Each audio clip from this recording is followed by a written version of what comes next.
呢度咧啲設計好得意啊！呢個住宅就咁樣型嘅。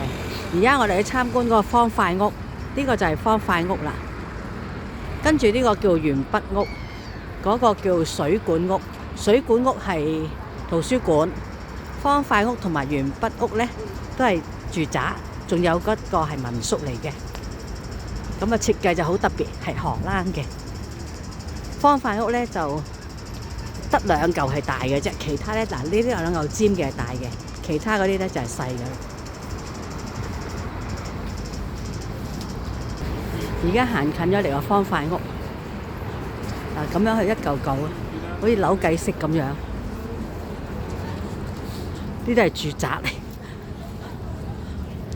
嚟，裡面平均咧就1000尺，但係佢個擺嘅傢俬就唔好擺嘅。嗱呢個位啦，你可以打橫影咧，就影多幾粒咁啦嚇。咁你話呢啲屋咧，佢哋咧唔可以正面嘅喎啲窗。佢哋咧一係就望下邊，一係就望上邊咁樣嘅喎啲窗。因為45度。啲窗嘅一係咧就係望下，一係就望上。